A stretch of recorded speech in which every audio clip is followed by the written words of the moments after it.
Okay, so we've got some breaking news. The Bank of England has increased interest rates from 3 to 3.5%, and obviously that's a 0.5 increase. And this is the largest interest rate we've seen in the UK in 14 years, believe it or not. But again, that's just a headline story. Don't be put off by that. Interest rates are still relatively low, although they seem high because in the past 14 years they've been so low. So, what is the impact on property investors and landlords and people wanting to get into property? And very, very briefly, I'll describe what this impact is and maybe what we can be experiencing. So first of all, for the majority of investors, there isn't that much difference. This 0.5% isn't going to make or break things, and I'll tell you why.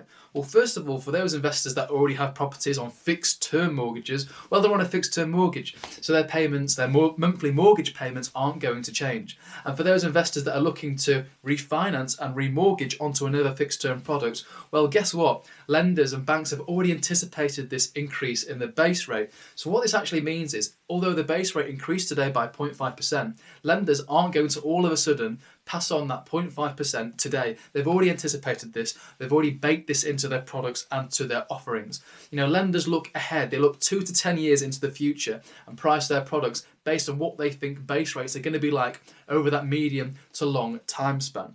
Now, if you're on a tracker rate, so maybe you've got a property and you're on a tracker rate, and obviously the tracker rate, how they work, it takes base rates and it adds a little markup. Again, you will be paying slightly higher on your mortgage as a result of this base rate increase. Okay, so it does affect those property investors who are on tracker rates. Likewise, it also affects those who are on a standard variable rate mortgage. And what I mean by that is maybe your fixed term has come to an end, it's lapsed onto a variable rate, and of course the variable rate works in the same fashion more or less to the tracker rate. It takes the base rate, adds a little markup, and that's what you would pay as your monthly mortgage. So again, you'll be paying slightly more if you're on a variable rate, and really do speak to your broker to see what deal he or she can secure you in today's market.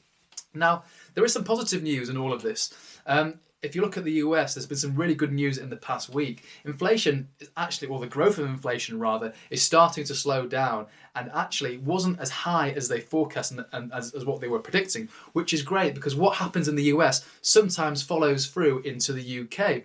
And as you know, if inflation is high, well, we have to raise interest rates to combat inflation. So if inflation isn't going to be as high as what we think it is, then rates may not be going as high as what we forecast them to go to. But also another thing we need to think about is the speed at which those interest rates increase may slow down again, which is great. It gives everyone a bit more certainty and a bit more time, and it's really important for people and property investors when they're coming to stacking their deals and making sure it works. So to summarise, rates have increased, but really it does not affect most property investors. Obviously, if you're on a variable rate, it does affect you. So speak to your mortgage broker, see if he or she can get you a better deal in today's climate. Rates are coming down, which is great. And what I mean by rates, I mean lender rates offered by lenders and by banks on mortgages. 3 months ago, for limited company buy-to-lets, these were north of 6%. Now you're looking at around 5.5%. So there is more certainty in the market now, which is great. So, keep calm, speak to your mortgage broker if you need to, but carry on, and there are some really good deals to be found and to be generated in property, especially at this moment in time. So I hope this brief update really helps you understand where we are in the market and what the impact is on this base rate increase to property investors. Take care.